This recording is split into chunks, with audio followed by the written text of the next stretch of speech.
Hi, I'm Pete Andresen.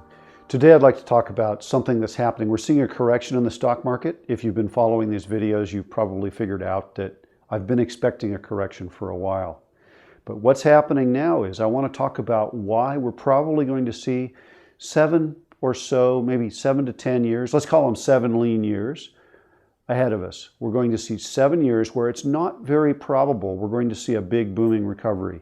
I do think a boom is likely after that, but here's why it's going to take 7 to 10 years to sort it out.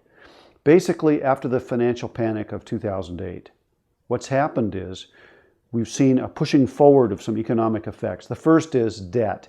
We have such an overload of debt that it's not likely we can come out from under that debt anytime soon without defaulting. And if we default, then the credit system of the whole world becomes suspect. So let's call that something that's going to keep us from booming anytime soon. Then there's demographics. The older people, shall I dare say it, the people in the baby boom generation that were poised on the edge of retirement have been forced by unemployment to take their retirement early. So what you're seeing is a drop in the number of people who are even bothering to look for jobs in, say, the 55 to 65-year-old cohort. Those people are simply going to retire with less money, get by with less, muddle by. You're going to see consumer spending stay low as a result. So you've got debt and you've got demographics. A third factor is complexification.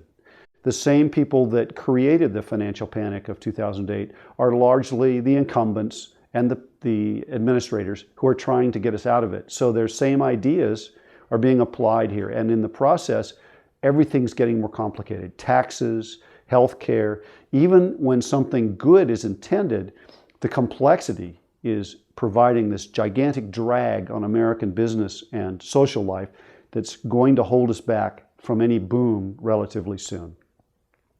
And finally, there's many other reasons, but the final big reason here is a failed paradigm. Those people that created the financial panic of 2008 really haven't learned anything different. They haven't sat back and said, you know, this just isn't working.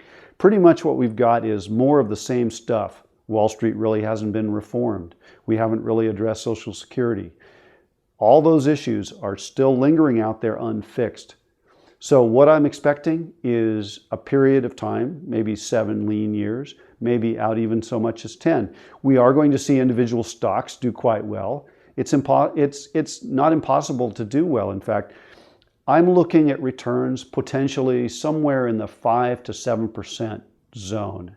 And that's what I'm aiming at. I could be wrong. There's many things that could derail this. But basically, if you're buying on dips and trimming a little bit up on the high spots, and you're willing to let the stock market make its runs without you, the next 7 to 10 years should give you between 5 and 7%. That means that 1 out of every $3 in 5 years is probably going to be a new dollar that was created during that time. And that's good. That's actually a pretty good performance. So we got to stay diversified, stay conservative, and stay in the game. Thank you.